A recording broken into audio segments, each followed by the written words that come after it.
Now, to the business of the day. The business of the day, I'm particularly happy for two reasons because the lady who is about the guest speaker tonight is in the person of Anita Wiafe Asinor. She happens to be someone who I met coincidentally, volunteering in my volunteering space. I had the opportunity to work with her as an intern, and I learned a lot from her. I wouldn't want to take. Okay, it is he himself. Hello, Regine Bex. If you could please mute your device, we'll be most grateful. Thank you very much. Regine Portia, you have the floor to introduce our guest speaker for tonight.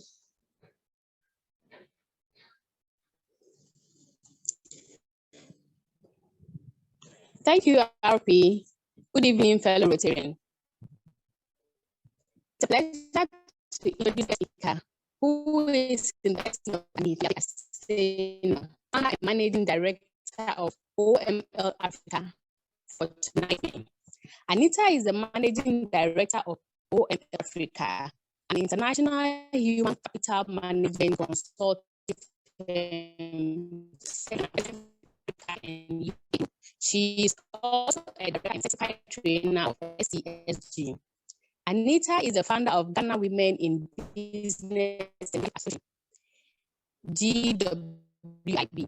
She was instrumental in the Ghana Human Resource Framework for the Public Services. She was also the technical and functional expert for the government of Ghana in the implementation of the Human Resource Information System, which involved moving over 500,000 public sector workers onto the system. She is also a mediator and an arbitrator for the National Labour Commission of Ghana and an executive member of the Association of Ghana Women in Business. She holds a Bachelor of Science in Applied Psychology and Social Research from London Metropolitan University and a Master's in Organizational Psychology from Birkbeck University, University of London. She is also an accredited member of the Chartered Institute of Personnel and Development, UK, the British Psychology Society, and an approved level A and B tester in psychometric testing and a practicing organizational psychologist. She was the first female certified ILO, International Labour Organization score trainer in Ghana and an expert in aligning the workforce to the needs of the business. She has further served on the board of trustees for UK-based charities and ran the Africa Association of Human Resource Leaders Network, which boasts of over 3,000 members from across the continent. The African Association of Human Resource Leaders Network is part of Anita's commitment to advocating high standards in human resource practice and human resource development in Africa. Her consultancy has provided effective HR expertise, advice, outsourcing, leadership, and management training services to numerous companies across various sectors, including multinationals from across the globe. She's a multi-award winning speaker of association, including the Chartered Institute of Personnel Management, Lagos, Nigeria. Fellow Rotarians, retractors and guests, join me welcome Anita for tonight's meeting. Anita, your guests are on all ears. Thank you. Hello,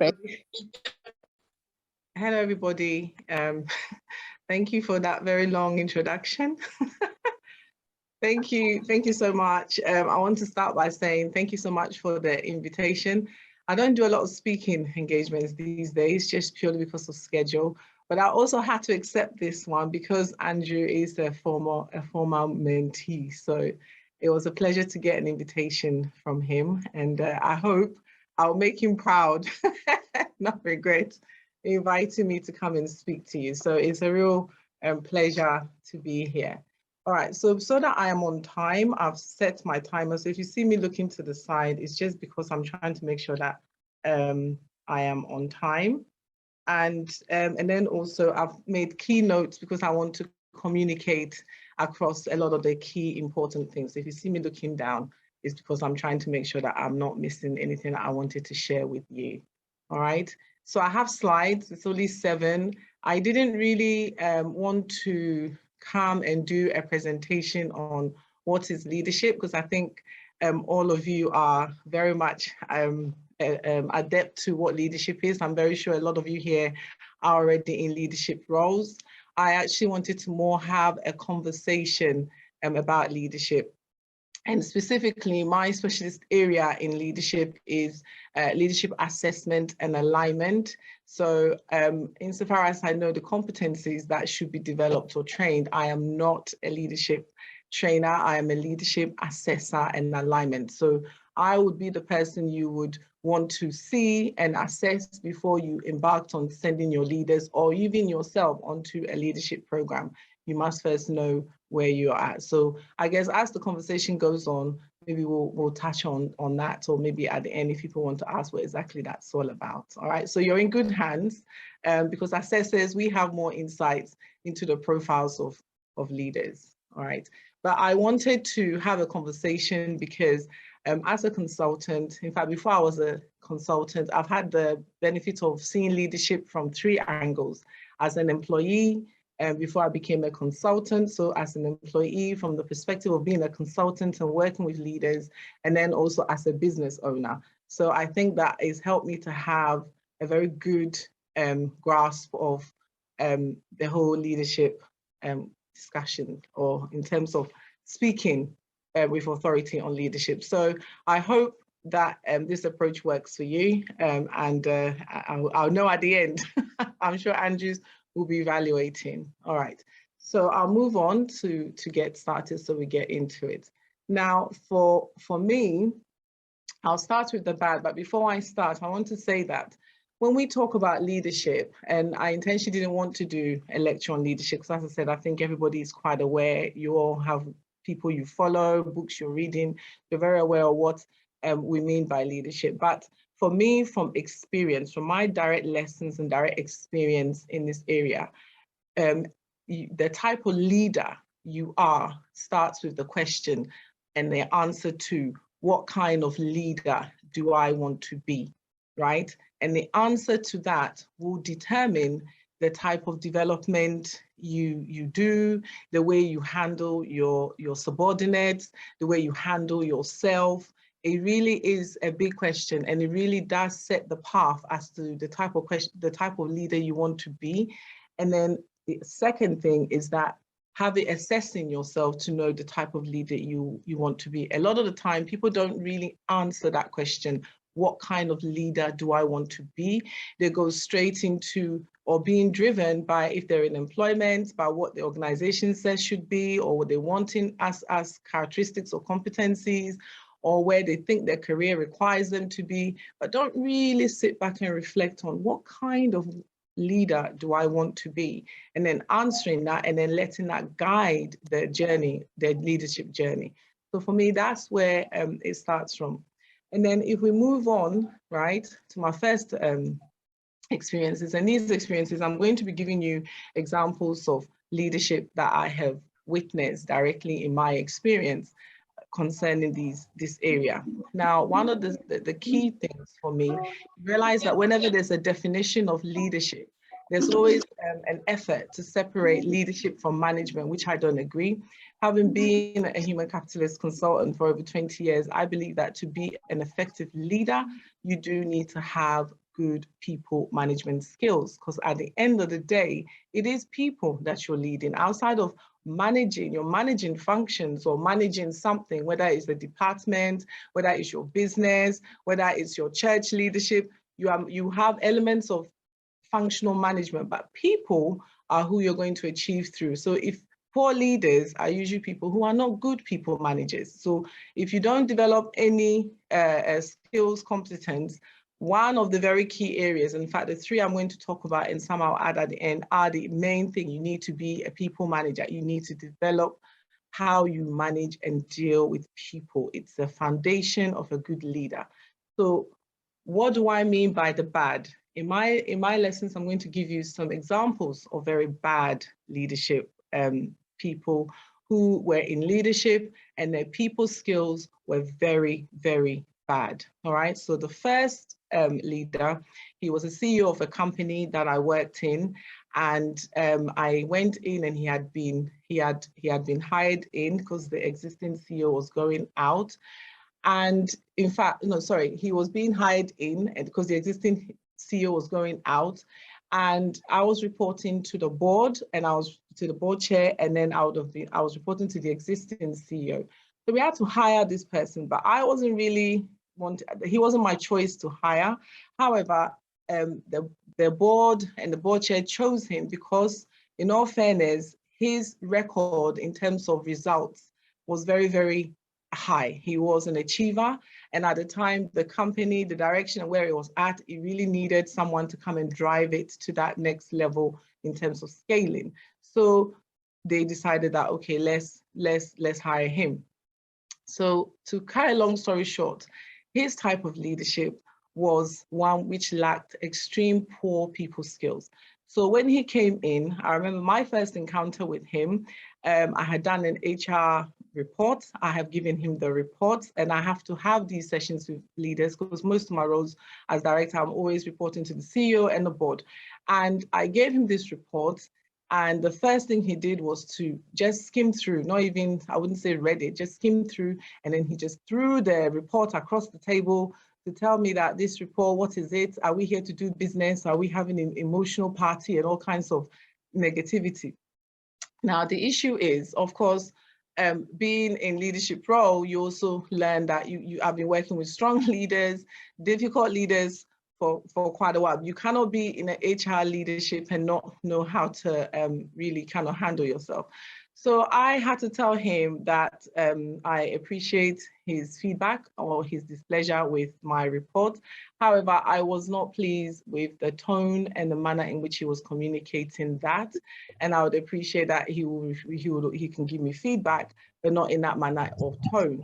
I mean, he was very shocked because he was a bully and he expected me to just take it, and I didn't. I was very professional about it, and I think that's the first thing, is being confident to be able to communicate something that it's not acceptable to any leader, including also making sure that those who are reporting to you can also do the same in a respectful manner. So he stood there in shock. I picked up my report. I asked to be excused, and I excused myself. He didn't actually say anything. The next day, he came in and insisted that I do assessment, right? Leadership assessment on all the leaders.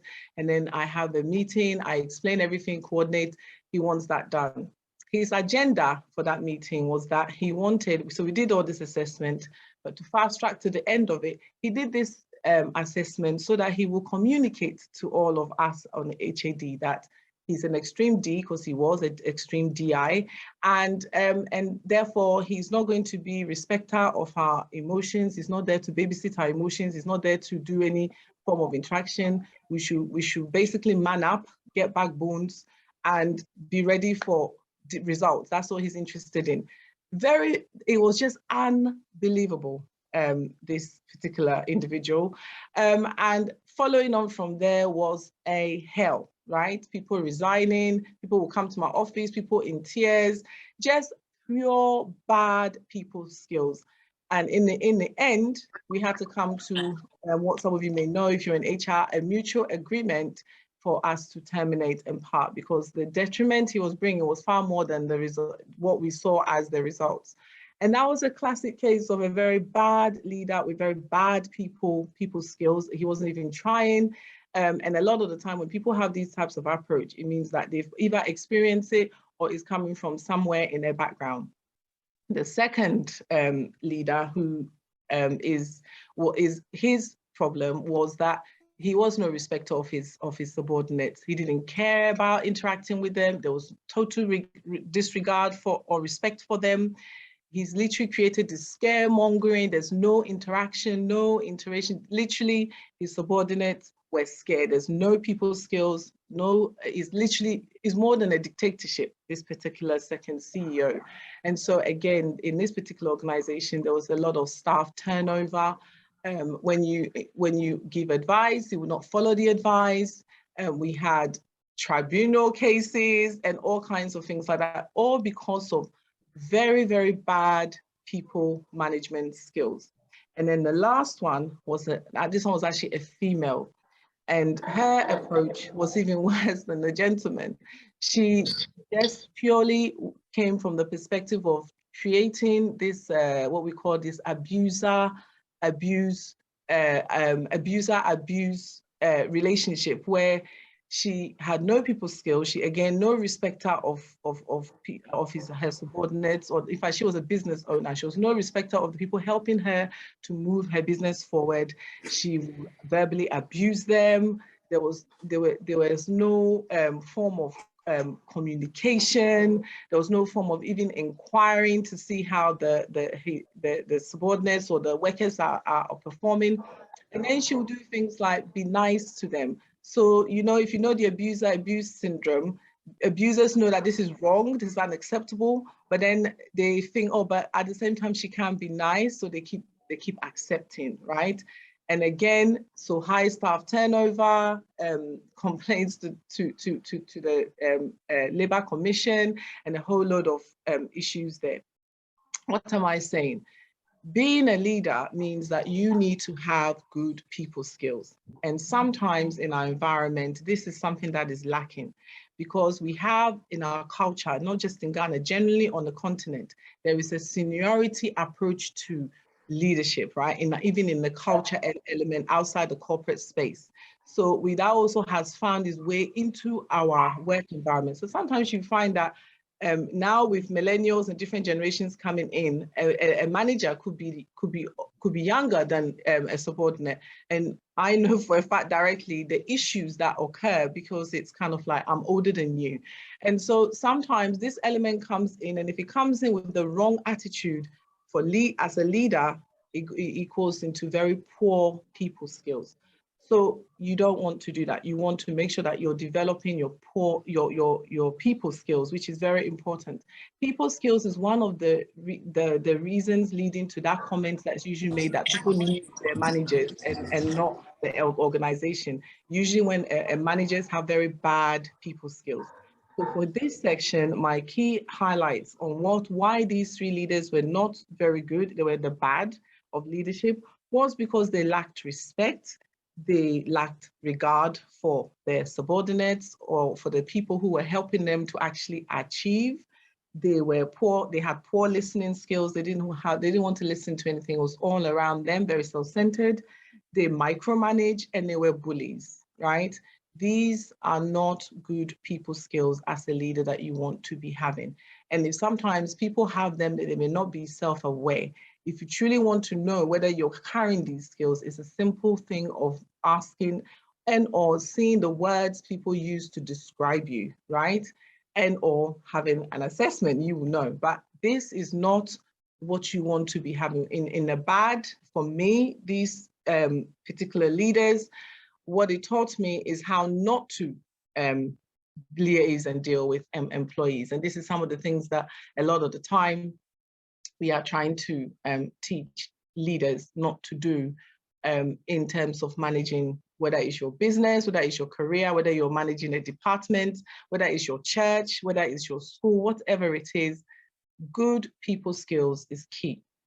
The second area is on the ugly, right?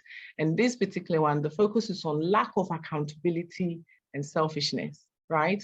Now, these three leaders that I'm going to talk to you about, one, it was about lack of accountability. So in this one, a scenario happened and the leader gave a directive and the directive did not go accordingly. And instead of taking responsibility, because, you know, people say it, but in practice, I can tell you, it doesn't happen that way. Instead of taking responsibility as the head, as the leader, that, you know, I gave a directive and to my subordinate and it hasn't gone well. In fact, what that leader did was to go and lie to the board and the senior team. And it put the subordinate who became the scapegoat at a situation where he felt, and your subordinates or your followers, they do have values, right? When I sat in listening to, before we started, I could hear the Rotary values, integrity and all of those things, you're re-emphasizing it. So members are aware that this is how they have to conduct themselves.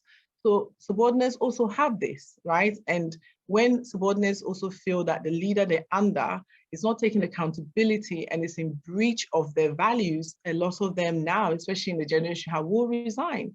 So this gentleman called me and explained the situation that had happened and asked and told me that I'm going to resign. I just wanted to know what you thought about it. And I advised him that at the end of the day, your values should always be something that you uphold. If you've come to the point where you feel that it's been so badly abused, so against what you believe, and you feel you need to resign, then you have to do what that you know is acceptable to you. So these leaders actually led this very great talent to actually resign. He did resign from his position, and now he's doing all kinds of wonderful things externally, and which is unacceptable. As a leader, you should be ready to take accountable for the good and for the bad. When you sit back and allow your subordinates or whoever is under you, other people, to take responsibility for your bad decision, or when things don't go well, you don't come in and say, I am part of this. In fact, I am taking the responsibility. That is not good quality for leadership. You must be ready to take accountability. The second person was one where he got promoted into a CFO position, and somebody else was hired into his position as a previous CFO. Now, instead of you think, okay, well, he's been moved to CEO from CFO, so that's a higher role. He's now actually in charge of everything. He'll be satisfied. He wasn't. He actually became a hindrance to this new person who had come into his previous role, in terms of suppressing his progress, suppressing his promotions, constant criticism, micromanaging, all because this was a selfishness act, or because he did not want that new person to overperform, to perform in that role, in which case it would be a case of maybe people saying, oh, he has done better as a CFO than him when he was in a CFO position. So he did all he could to suppress this new person who had come into this role, which again is totally unacceptable. You've been promoted, and you have leaders like this. They suppress their subordinates from moving forward. I've seen plenty of that. Subordinates can't even bring suggestions because they take it as a threat to their leadership, or they take subordinates' ideas and carry it off as their own, right? That is all falling under selfishness, and plenty of those, I can tell you as a consultant, assessing and aligning, I have come across. That is not a good leadership. And if you know that you have a tendency, you need to look at it. That doesn't increase morale. It doesn't increase people, you inspiring or you empowering anybody. It's totally selfish, and usually you will find in the long run it will catch up with you, and people will begin to start questioning your leadership. Which in this particular case, that is what happened. The external company in another country was wondering, why do people keep leaving under you? Why do people keep and it caught up with him, right? All because of competition, self-competition with your subordinates, and then trying to be barriers in their progress.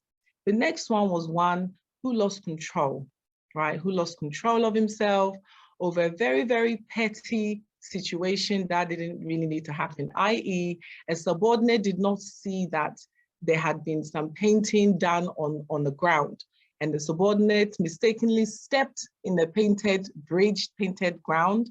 And, obviously when you step in wet paint, is messed up the whole painting, and he lost control to the point of physically fighting with his subordinate. When you're a leader and you don't have good emotional intelligence, to the point that this was just reprimanding, this wasn't a situation that required physical violence. He didn't. He chased the subordinate was trying to get away from him, and he managed to engage him and physically have a fight. Of course, if you feel under threat, you also retaliate. So the subordinate also retaliated, and it became a whole physical fight in Ghana here. Physical fights, to the point that the gentleman had to now run out of the premises and then call him out to, if you're a man, come out and let's carry on outside of the premises of the organization.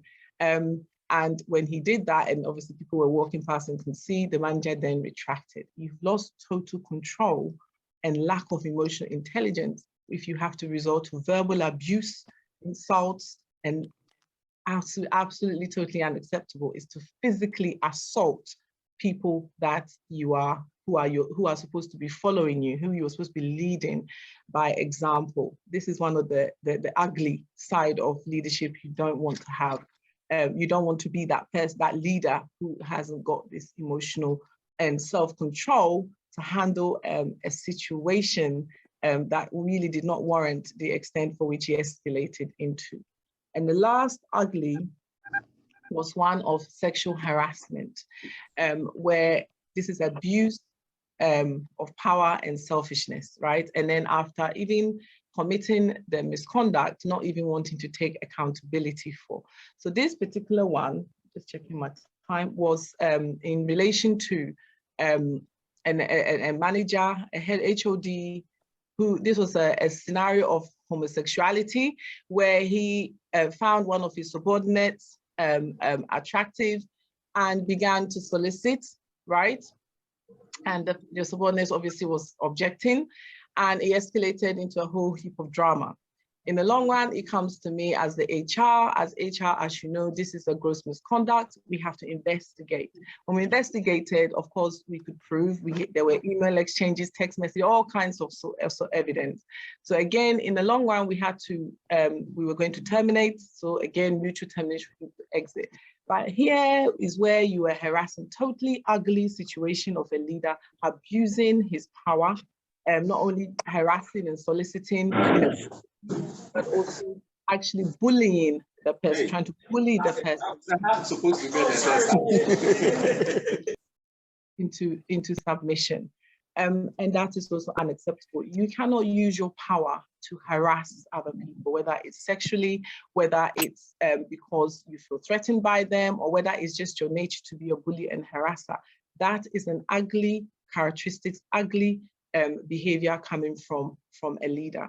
So in summary, for the ugly, I would say that here you can see that there was total selfishness and total self-centered approach to their leadership. It was all about them and not taking accountable for their ugly behaviors, lack of accountability, lack of emotional intelligence and self-control, and also, of course, progress killers, trying to stop the people under you from progressing. Then the last one, which is the good, right? And this is the one that I want you all to take away from, the empathetic and compassionate leader. And this has become a very big deal since the coronavirus, because during the coronavirus, we realized that a lot of leaders lacked this particular skill or characteristics. And so you realize that now a lot of leadership development is focusing on empathetic leader and compassionate leadership, because during the COVID, this was very much lacking with leaders. And the three examples I have here, it's of one. I had a leader who was a female. I was working, I may just be able to maybe just do maybe the one because of time, where I was working part-time, and then I really liked my job. I was the HR director there, but I was part-time.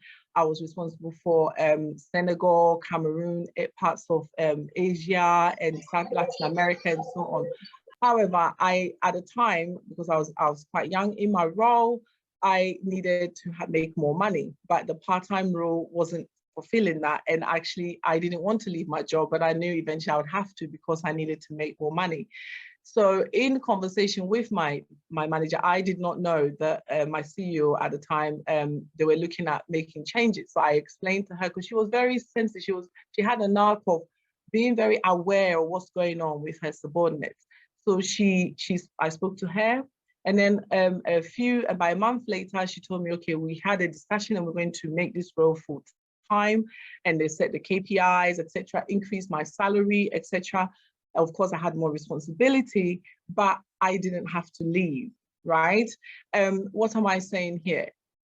Yes, there was a need, but the reason why she got to know that this was happening is because she was empathetic. She would inquire about what was happening in your life with boundaries. She would ask about your career, what are some of the issues. She was very inquiring but with balance, right? And if she hadn't asked, if you're not a leader who asks and tries to check and try to sense, you will miss a lot of things under the people who you are leading. And it was from that conversation that she saw that, okay, this is the scenario. And actually we are already looking and we will do. Otherwise, I would have probably left if she wasn't that type of leader, and not knowing that I could actually be in that role and not have to leave. So being empathetic is very important. The second one was one of my former CEOs. When I started my own business, I was his HR director. So we engaged, he listened, and he said to me, no, you need to be mentored and coached. Leaders need to be able to mentor and coach, develop, right? And so he agreed to mentor and coach me, but we also have to take value, right? We have to make sure that the people we're mentoring also take value in what we're given.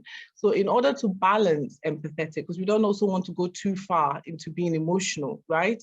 He charged me a nominal fee. That told me that he wanted me to have an expectation of him to deliver, and he needed me to also deliver results from what he was doing.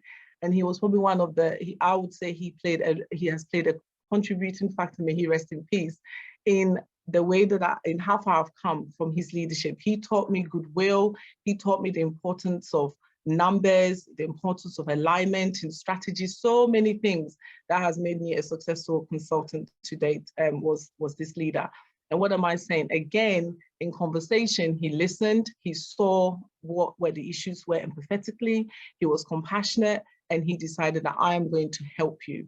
As a leader, this is very, very important. This is an area where a lot of the time in our environment it's not happening, because most leaders, in the experience I've had, not just in Ghana, but on the continent, tend to see these things as, I'm not going to help my subordinate to overshadow me, or I'm not going to compete with me. And so instead of seeing a positive or an opportunity, we tend to look at the negative, and so we suppress, right? We don't grow, they don't grow, and we're stuck, okay? So empathetic and compassionate leadership is the way forward. In fact, when you go for high-level roles, when we are assessing as an assessor, we are looking for these competencies, right? And where people are not having it, we are wanting to put in measures to develop them.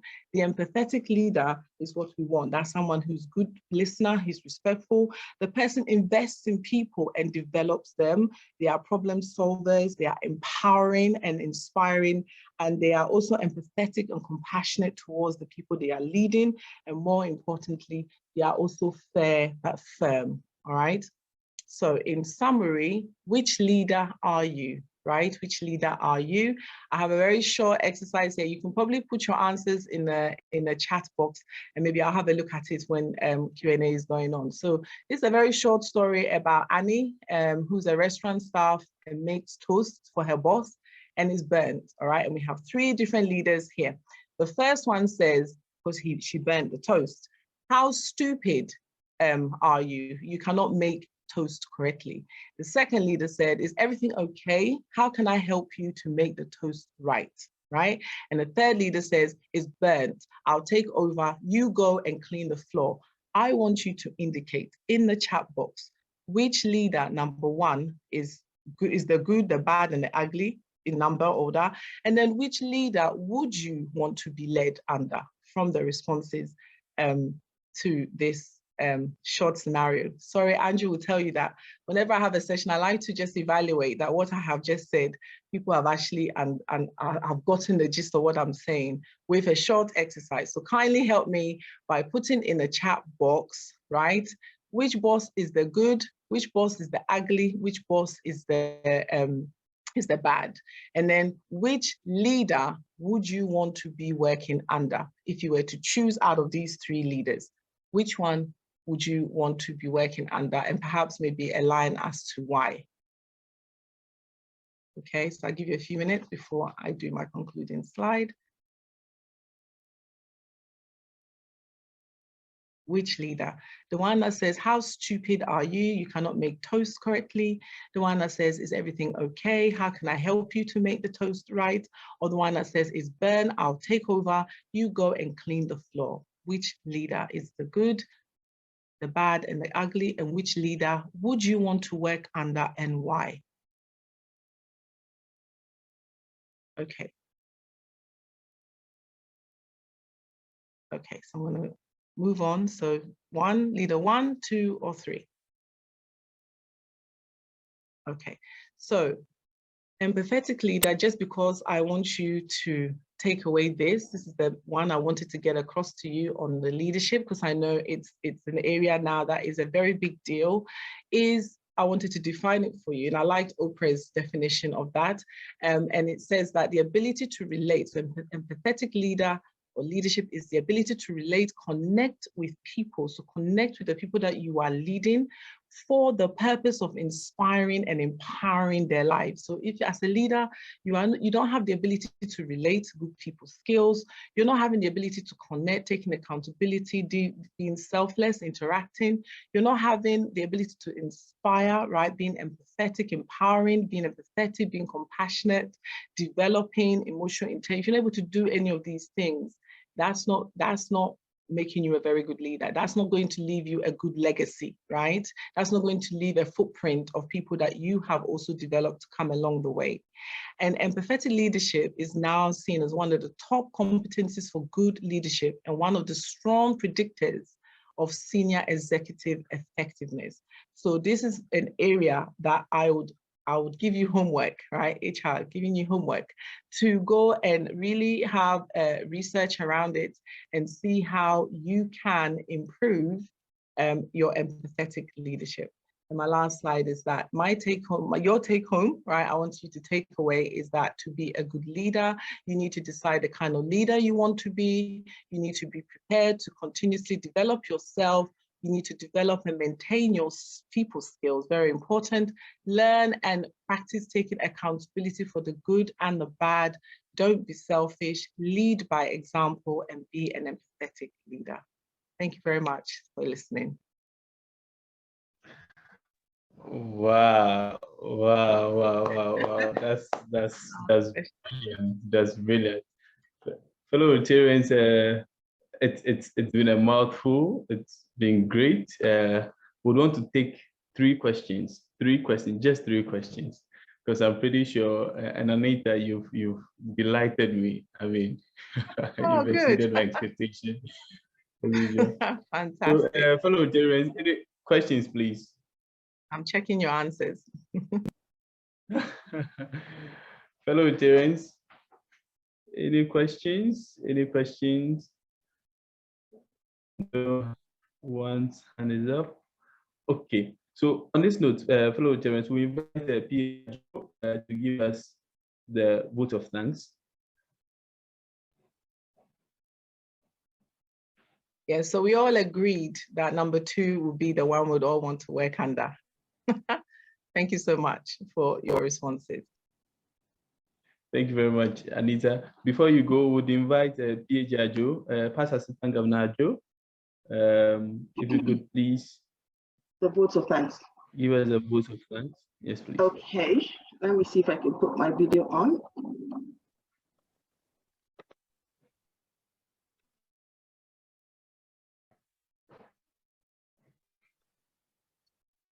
Thank you very much. Good evening, Rotarian President, fellow Rotarians, retroactives, and guests. I think this has been a fantastic, insightful, and a very informative session. Anita, thank you very much. Rotarians, we are leaders. We are leaders in our various professions, and also we strive to become better leaders so that we can also help our society. And for me, this is a fantastic presentation because you have really hit the nail on the head, because being a Rotary leader, be it at the club, district, or national or other levels, you need to have empathy.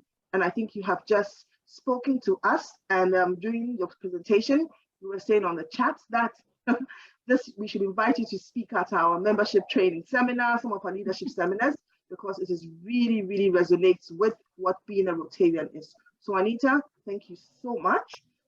So the Rotary Club of Accra East would like to quickly find out from you if what you've told us today, which is the emphasis of being an empathetic and compassionate leader, first and foremost, we want to find out whether what you have delivered today or given to us this evening is the truth.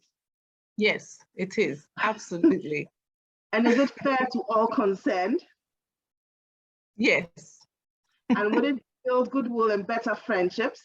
Absolutely. And will it be beneficial to all concerned? Absolutely. Absolutely. Fantastic. So Anita, thank you very much. The Rotary Club of Accra East presents this certificate of appreciation. It's electronic, but you will get your hard copy sometime soon. And for being our guest speaker and giving us a very brilliant presentation. And I would like to say that some of us would like to use or reference your slides in some of our leadership training sessions. You are absolutely welcome. I shared it with Andrew, so you can have it. And it'll be a pleasure to be part of your training. Maybe I can focus on assessing some of your leaders. Exactly. I think that would be great. So we'll talk behind the scenes. Thank you all very much. Thank you, Anita. Take care. Thank you so much. It's been a pleasure. Goodbye. Thank you. Bye. Thank you very